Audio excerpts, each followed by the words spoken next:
Menteri Kelautan dan Perikanan Sakti Wahyu Trenggono melakukan inspeksi ke PT Tilapia Nusantara Jaya Semarang di kawasan industri Wijaya Kusuma beberapa waktu yang lalu. Selain memantau proses penjaminan mutu dan kualitas hasil perikanan, juga menemui pengusaha ikan untuk belanja masalah.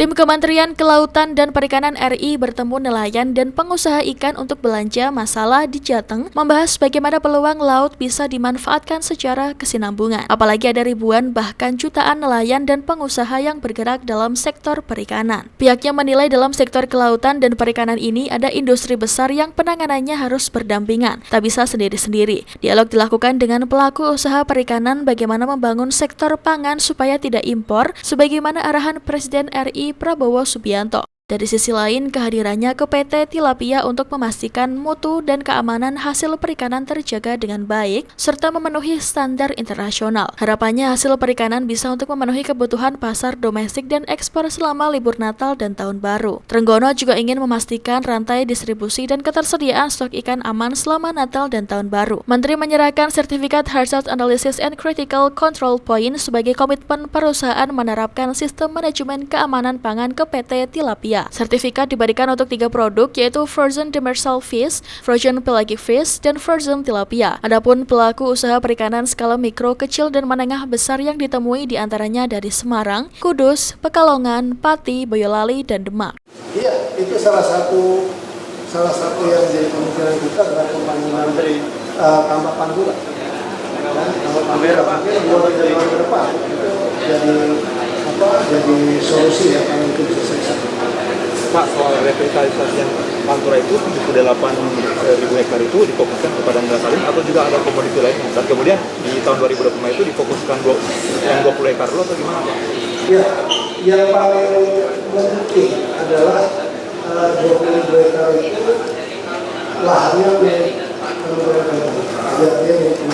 dan demikian akan lebih mudah, lebih cepat, kemudian kita bangun. Fokusnya adalah untuk tilapia. Kenapa kemudian tilapia bisa kita pilih? Itu adalah salah satu komoditi yang paling mudah untuk dibudidayakan di wilayah Pantura dengan kondisi makronya. Selain juga marketnya begitu besar. Jadi pasarnya sendiri menurut data, menurut riset, market riset yang kita terima itu sekitar 23 miliar dolar. Jadi kalau kita mampu produksi yang signifikan dengan kualitas yang baik, menurut saya selain untuk kepentingan dalam negeri, menurut dia, pertemuan ini juga mengidentifikasi kendala yang dihadapi pelaku usaha, seperti keterbatasan suplai bahan baku industri surimi dan filet tilapia. Permasalahan lainnya minimnya tambak budidaya tilapia bersertifikat cara budidaya yang baik, ekspor, dan distribusi ikan antar wilayah. Ya, baik, jadi tadi sudah kita sampaikan ke Pak Menteri, kendala-kendala untuk produksi industri perikanan ini memang ketika raw material itu atau bahan baku kita ambil dari petani, memang pertama adalah kendalanya adalah masalah kuantiti Pak yang kurang. Kuantiti yang kurang. Kemudian seandainya kuantiti ada, itu juga persoalan sertifikasi yang dari petani itu memang kita masih ada kendala itu. Padahal untuk masuk ke area industri itu memang dibutuhkan syarat-syarat yang salah satunya adalah sertifikasi seperti CBIB dan sebagainya seperti itu. Itu yang tadi kami sampaikan ke Pak Menteri. Ya. Produksi ikannya berapa Pak? Ikan apa? Jadi PT Tilapia Nusantara Jaya ini memproduksi tilapia filet beku, ya, tilapia filet beku. Raw materialnya adalah ikan nila seperti itu.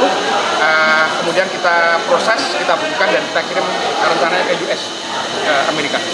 Selain US, negara tujuan lain? Nah, selain US, Asia itu paling nanti kita ke Australia. Berdasarkan data Kementerian Kelautan dan Perikanan, produksi perikanan di Jateng 912,88 ribu ton, terdiri atas 358,07 perikanan tangkap dan 554,81 ribu ton perikanan budidaya. Untuk serapan konsumsi ikan rumah tangga di Jateng tahun 2024 diperkirakan sebesar 556,86 ribu ton. Dari Semarang, Andre Aprianto, USM TV.